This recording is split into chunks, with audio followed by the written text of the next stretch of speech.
Se você é estudante de psicologia ou até um psicólogo que está dando os primeiros passos na área clínica, até mesmo um psicólogo já com um bom tempo de formação, mas quer melhorar o teu manejo, a tua eficácia na primeira entrevista, na sessão inicial, fica comigo nesse vídeo que eu quero conversar um pouquinho com você. Talvez um dos principais objetivos da primeira sessão seja com que o paciente retorne para a segunda sessão, ou seja, grande parte da possibilidade do paciente voltar para a próxima sessão depende de você. Claro que não 100%, obviamente, mas grande parte depende de você. Tem um vídeo aqui no canal que eu falo um pouco sobre as armadilhas da primeira sessão que você pode se deparar na primeira sessão em psicoterapia. Eu vou deixar o link na descrição desse vídeo aqui que depois você pode acessar. Hoje em específico eu quero falar sobre esse livro aqui, Entrevista Inicial em Saúde Mental, de James Morrison. Na verdade, eu não vou fazer um resumo desse livro, obviamente, mas quero conversar contigo um pouco sobre esse livro e trazer alguns alertas e algumas pontuações que eu julguei importantes e que foram muito importantes para mim, principalmente quando eu comecei a atuação na área clínica. Esse livro ele serve como uma base fundamental para que você consiga ter um bom manejo na primeira sessão com o teu paciente, fazer aquela entrevista inicial, uma entrevista inicial bem estruturada, você conseguir levar em consideração os principais aspectos, as principais habilidades que você precisa desenvolver para que você consiga ter uma boa entrevista inicial, com uma boa coleta de dados e saber organizar esses dados. Mas vamos lá para alguns pontos aqui importantes. Você precisa, sem querer te assustar, você não pode parar de estudar. Por quê? Porque você precisa sempre saber o que tu está procurando. Existe aquela velha ideia, né, que quando um botânico, é mais ou menos assim, quando um botânico entra numa floresta, ele consegue identificar vários tipos de árvores, de flores, de vegetação, enfim, porque ele entende daquilo, ele sabe o que ele está procurando. Diferente quando eu e você, que não somos botânicos, entramos em uma floresta. Quando você acelera o teu carro que está com problema, o mecânico só ouvir o barulho ali do que está acontecendo, ele já consegue mais ou menos identificar algum dos problemas que pode ter teu carro. Claro, obviamente que tanto o botânico quanto o mecânico, por vezes, vai precisar de uma investigação um pouco maior, mas inicialmente ele já sabe o que ele está procurando. Por isso que você precisa constantemente estudar para você conhecer bem os sintomas que tu está procurando, os sinais que tu precisa identificar, os comportamentos disfuncionais que você busca compreender melhor nesse teu paciente. Olha só, se você não sabe o que você está procurando, você não vai encontrar nada. Essa é a ideia e pode parecer assustador, não é para ser assustador, porque isso aqui é o básico do acompanhamento psicológico. Tem gente que fala aquela ideia, né?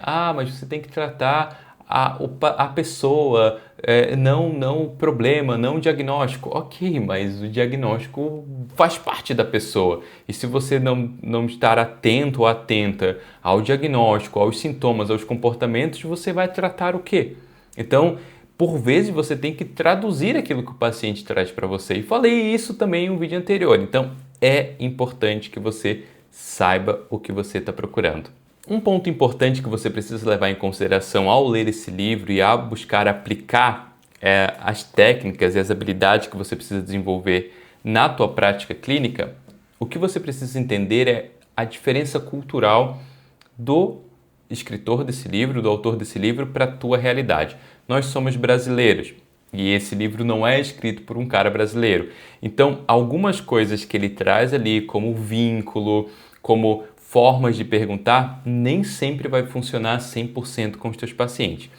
Todo psicólogo vai ter alguma história que fala 5 minutos antes de acabar a sessão, o paciente solta uma bomba. Tem psiquiatra que fala, enquanto estou preenchendo a receita, o paciente solta outra bomba, que às vezes tem até que modificar a orientação ali na receita que ele precisa passar para o paciente. Então a ideia é você começar a identificar alguns pontos, algumas habilidades que você precisa melhorar ao fazer determinadas perguntas para o teu paciente.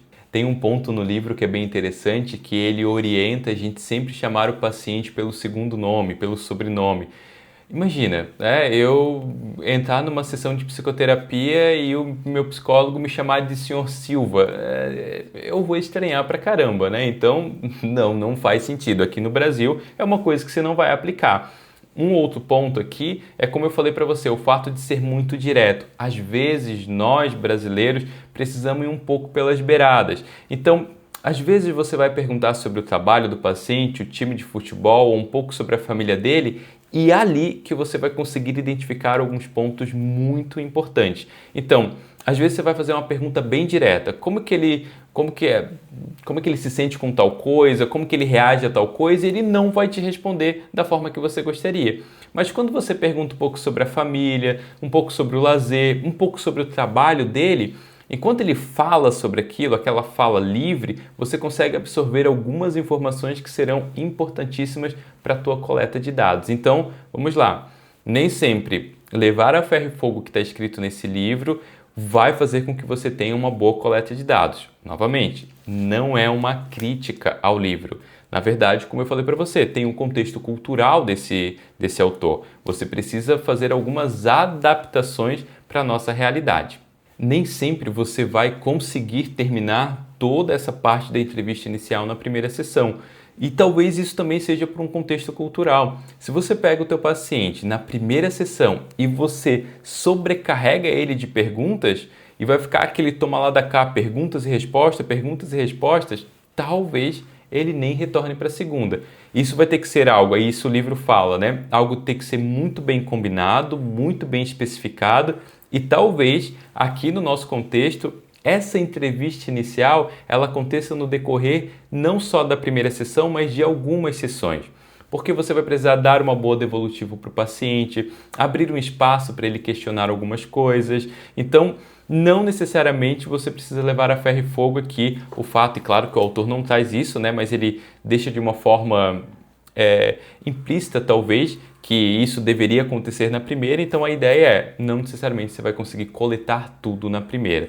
Pode ser que aconteça no decorrer de várias sessões você fazer essa parte inicial do tratamento. Uma outra habilidade que você vai precisar desenvolver é o fato de você conseguir lidar com as diferenças entre você e o teu paciente. Raramente o teu paciente vai ser da mesma religião tua, o mesmo partido político e torcer para o mesmo time que você.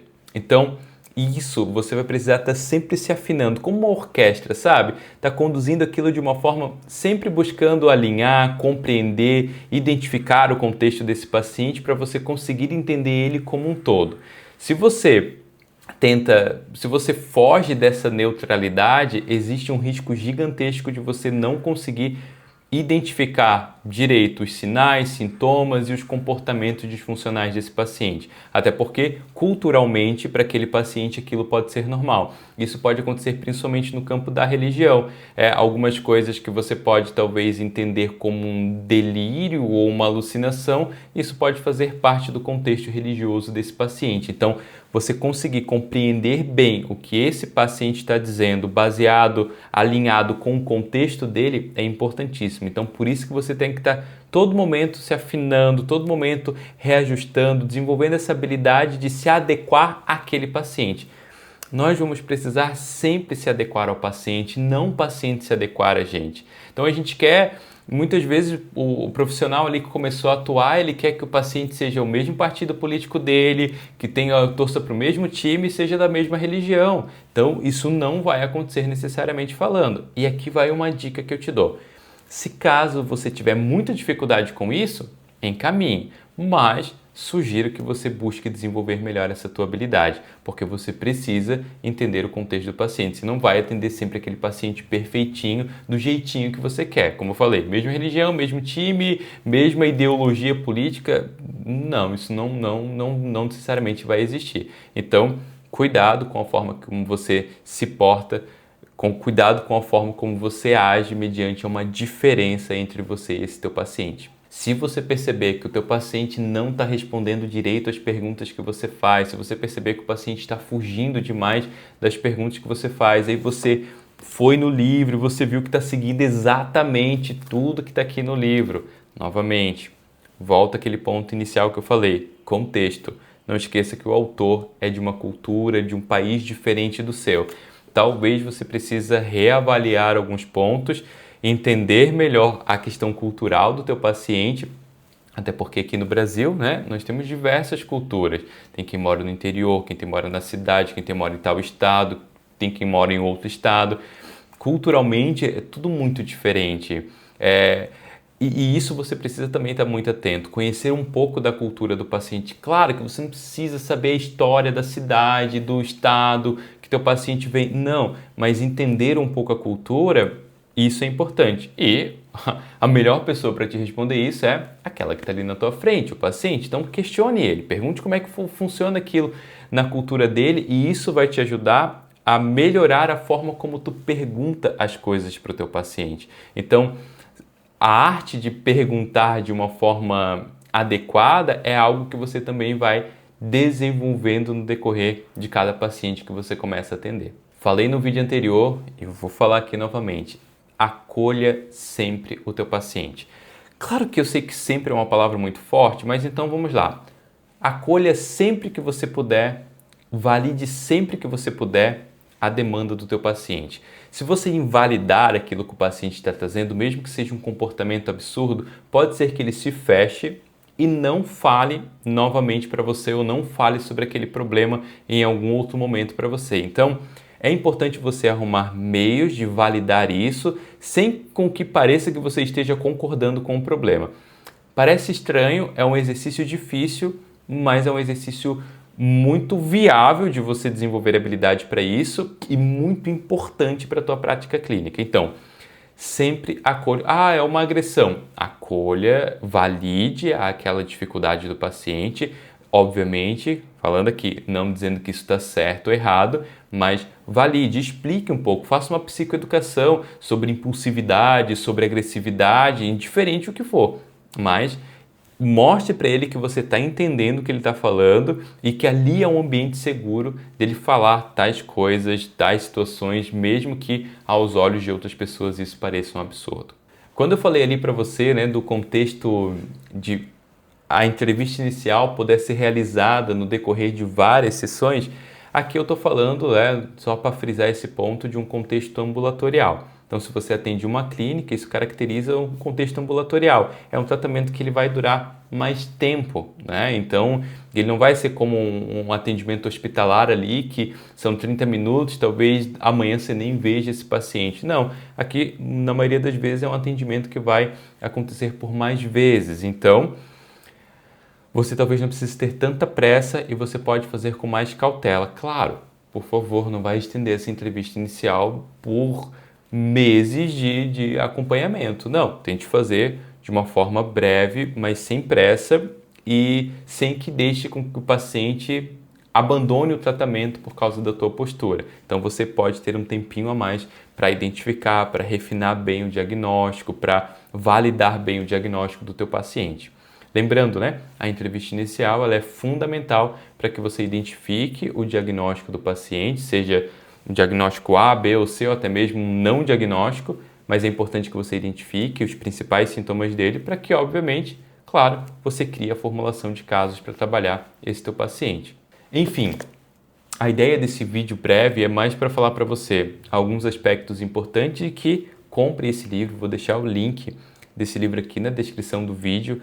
É muito didático, indiferente o estágio, o nível que você tiver, como eu falei, sendo estudante de psicologia, sendo uma pessoa que está atendendo ou que já atende há um bom tempo, é bem tranquilo para você entender ele. É um livro relativamente curto, tem, sei lá, 300 páginas, então não é um livro, não é um calhamaço assim, difícil de ler, não. A linguagem é bem clara, você consegue ir lendo e já aplicando as coisas ali que você aprende nesse livro na tua prática clínica. Daria até para futuramente fazer um grupo de estudo sobre esse livro ou alguns vídeos falando sobre capítulos específicos de uma forma mais aprofundada. Mas vamos lá. Muito obrigado por assistir o vídeo até aqui. Não se esqueça de se inscrever no canal, curtir esse vídeo, ajuda bastante a gente aqui. E um abraço e até o próximo vídeo.